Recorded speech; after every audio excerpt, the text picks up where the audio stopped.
Metor, Metik, tutorin dong. Halo semuanya, kembali lagi di Metik, tutorin dong. Nah, di video sebelumnya, kita telah membahas tentang apa itu pemrograman berorientasi objek atau PBO. Dan di video kali ini, kita akan melanjutkan pembahasan tersebut dengan membahas apa sih itu kelas, apa itu objek, dan apa sih perbedaan kelas sama objek tuh. Nah, sebelum masuk ke materinya, izinkan aku memperkenalkan diriku terlebih dahulu. Aku adalah Iqbal Rizky Ramadan, siswa kelas 11 yang memiliki ketertarikan tinggi di bidang teknologi.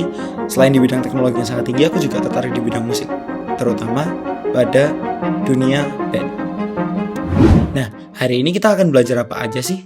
Jadi, di video kali ini, kita bakal belajar tentang kelas dan objek, apa perbedaannya serta bagaimana penerapan kelas dan juga objek.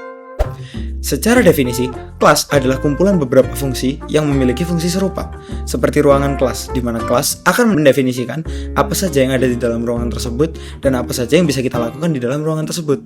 Sedangkan objek adalah tempat di mana kita bisa menentukan apa saja yang akan dilakukan di ruangan tersebut, serta apa saja yang bisa kita letakkan di ruangan tersebut sesuai dengan peraturan yang sudah ditentukan di kelas sebelumnya. Nah, berikut adalah contoh penggunaan kode dari kelas, di mana seperti kataku tadi, kelas adalah sebuah tempat di mana kita akan mendefinisikan apa saja yang bisa kita isikan di kelas tersebut. Seperti contohnya di sini terdapat variabel string nama dan juga integer jumlah siswa, yang artinya pada kelas akan berisi dua properti yang bisa kita isi, yakni properti nama dan juga properti jumlah siswa. Serta terdapat metode atau fungsi untuk menampilkan info yang sudah kita isikan, seperti apa nama kelas kita serta berapa jumlah siswa di kelas tersebut. Nah, untuk berikutnya ada contoh kode objek, di mana seperti kataku tadi, objek adalah tempat kita melakukan apapun dan juga mengisi apapun sesuai dengan ketentuan yang telah berlaku. Seperti contohnya di sini, aku akan mendefinisikan kelas sebagai parent class dengan nama kelas 1, atau aku definisikan sebagai kelas 1, di mana setelah aku mendefinisikan atau aku memanggil kelas, aku akan memberikan isi di kelas tersebut dengan nama kelasnya adalah sepeda dan juga jumlah siswanya 36. Setelah itu, aku akan memanggil metode untuk mendisplay info atau memuat objek dan menampilkan info dari yang sudah kita buat, seperti nama kelas berisi sepeda dan juga jumlah siswa 36. Nah, sekarang kita akan masuk ke perbedaan kelas dan juga objek, di mana secara aspek fungsi, kelas akan digunakan untuk mendeklarasikan atribut apa saja serta metode apa saja yang bisa kita gunakan oleh kelas tersebut atau di dalam kelas tersebut.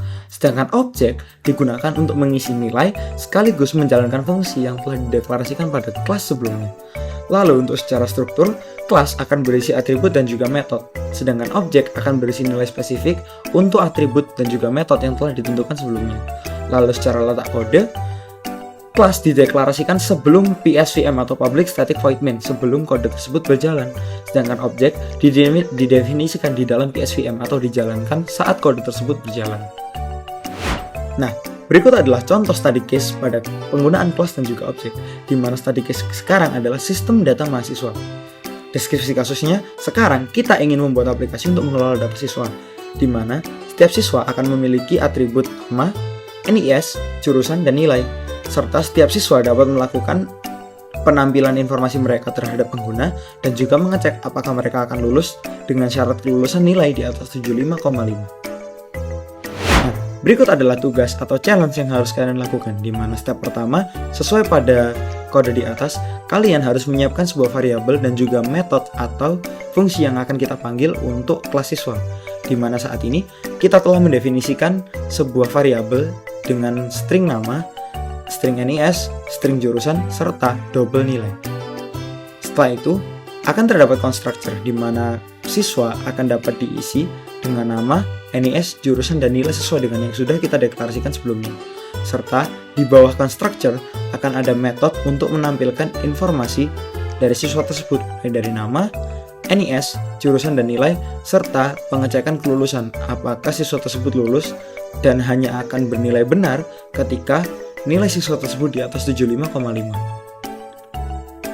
Nah, di step yang kedua, kalian akan membuat serta mengolah data siswa dari deklarasi di kelas sebelumnya atau peraturan-peraturan yang sudah kalian tetapkan sebelumnya. Di mana saat ini, kalian akan memberikan atau mendeklarasikan sebuah objek siswa di dalam PSVM. Atau kasarannya ketika kalian jalanin kodenya, kalian bakal bikin sebuah objek baru, Caranya adalah kalian harus mendeklarasikan nih kelasnya dulu. Kalian bakal pakai kelas apa? Sebagai contoh di sini kita udah mendeklarasikan di kelas siswa dan kita bakal panggil kelas siswa itu untuk dipakai.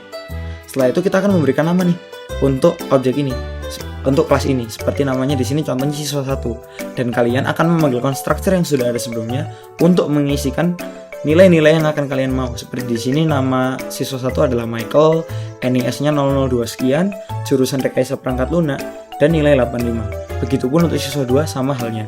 Lalu di bawahnya kalian bisa memanggil metode untuk menampilkan informasi siswa tersebut. Dimana caranya kalian hanya perlu memanggil variabel yang udah kalian deklarasiin sebelumnya.